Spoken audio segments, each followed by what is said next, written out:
Assalamu alaikum wa rahmatullahi wa barakatuh, brothers and sisters. Today, I'm not in the office. I'm out, as you can see. Today's my day off. It's Friday. Basically, what's happened is I ran myself down. I shouldn't have been in work yesterday, and I did. And just because there was an old patient that came, and I couldn't, just say to them, no, I can't, help read on them or can't advise them and so on. So I did, and I ended up losing my voice. And you might be able to hear it now, but it's a bit better now. But it was really bad and groggy earlier on. Anyway, I kind of committed to vlogging now, so it's kind of like almost like a commitment that I have to do.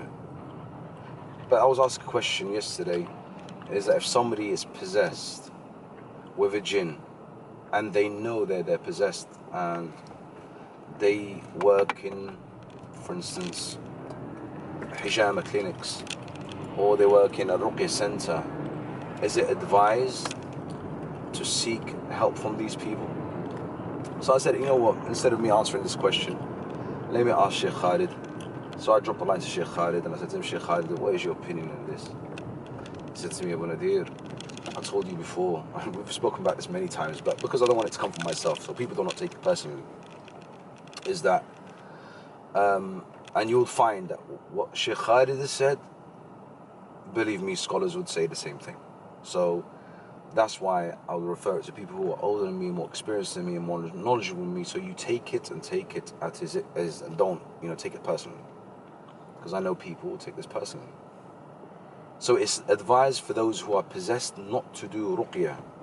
For those who are possessed, not to do ruqya on others. That's what I mean. Not to do ruqya on others, and that's what Sheikh Khalid said. I'll play the audio in a bit. If they cannot help themselves, then how can they help others? So first, pay attention to yourself, focus on yourself, and if you've dealt with your issue, then it'll be easy for you to deal with other people's issue. So that was the advice of Sheikh Khalid. Same thing with hijama. Hijama, the person who's doing hijama, male or female, if they're employed by a clinic, you're putting your clinic at a risk.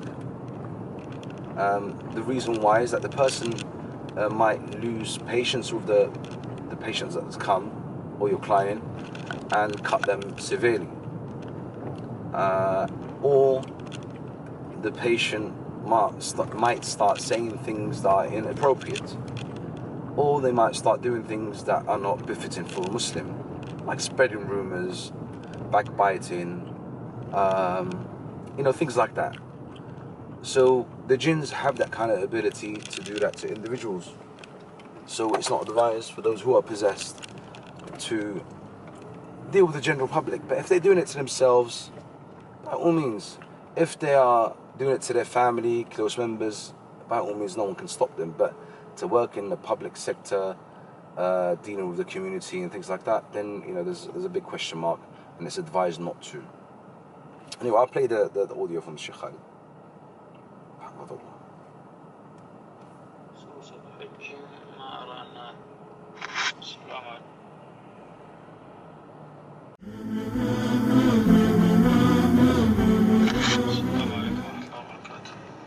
ممسوسة بحج ما أرى أنها تحج، لأنه بعدين يقول فلان هو قال ولو أخطأت ضربت واحد، خاصة عندكم ليست لا ينفع. بالنسبة للممسوس يلقي الناس وهو ما تعالج، أنا دائما أقول يا أبو نذير الإنسان يبدأ بنفسه، فإذا نجح بنفسه سينجح مع الآخرين. So it's quick answer.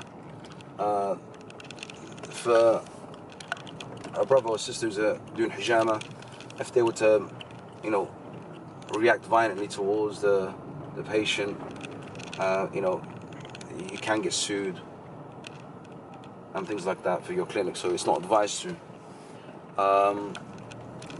So that's one. And then he said that for the person who's doing ruqya to others, if they can't deal with their issue, and if they are successful in dealing with their issue, they will be successful in dealing with other people's issues.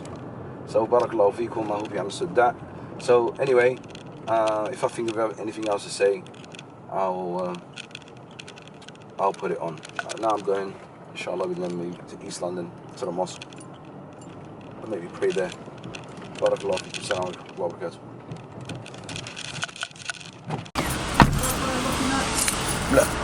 Locking nuts.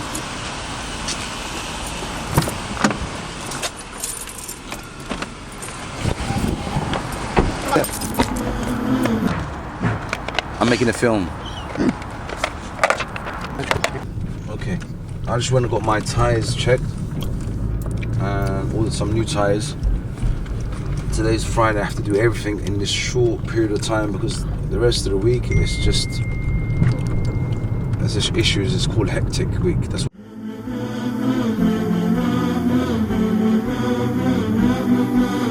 what every day is a hectic day. Now going back to the vlogging, it is very hard, I'm not going to lie to you, because I'm trying to get things out so we can motivate you, maybe encourage you, and even give you support through these vlogs. And I don't think I'm not looking at the questions. I am looking at the questions. It's just I got to get around to answering every single question. And before, let me tell you what I used to do before there will be an issue that will be raised up, maybe on YouTube, maybe on any social media concerning the subject of jinn possession. So what I'll do, I'll look through my archive of videos and see if I can answer it with actions, with actually footage. Oh, nearly went in there. See, this is why vlogging and driving is not something that I advise. So don't do what I'm doing, okay? I'm only a human being and I make mistakes, and that's what I was just about to do. I was about to make a mistake, didn't look right when I was looking left. Okay, so I'm just gonna go to the car wash now, and I gotta keep my eye on the road.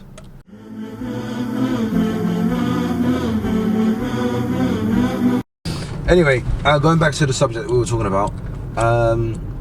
Yeah, so this is why I used to do the videos. I'll do a video and it'll tackle a certain subject. So in my videos, there is a message in there, but you have to be, I think, maybe more experienced to get the full message, because I've seen some people's questions, they don't realize that what I'm trying to put out. So maybe I have to go through each different video and explain the story, background story maybe, but that will take some time, but bear with me, we'll get there one day. Okay, so that's why I used to do, that's why I always do my videos, to give, you know, awareness and to answer some people's questions and skeptics. So that's what the videos were there for. And the other reason why the videos are up there is to challenge, you know, the misconceptions of Ruqya. So another tip to everyone is that Ramadan has come and is gone, and there's no Ramadan now, and everyone's waiting for Ramadan. Now, if your Ramadan was a success, you will still be successful now. The effects of Ramadan will still be beneficial now. The same way the soul, when it's ill, it craves what's not good for it, even though the cure isn't something that is good for it.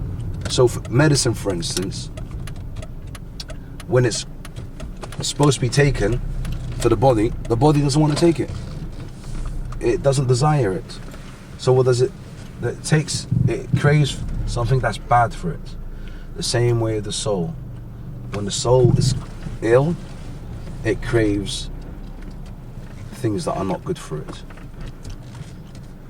And now, talking about the soul, there is a big link between the person and the soul. And Shaitan knows how to manipulate and play with your soul. So you have to be in control of your soul. And when we're talking about soul, we're talking about your nafs. We are talking about your inner being, your conscious, the way you think, the way you digest information, the way you look at other people, the way you judge them, the way you talk about them to yourself. So my advice is this: think good, do good, and say only good, and you would find everything that I said is from the Quran and Sunnah. Think good, always think good of your Lord, and always think good of your brothers. Your brothers and your sisters, always good, have good thoughts of them. always make excuses for them, you'll find that you become a better person.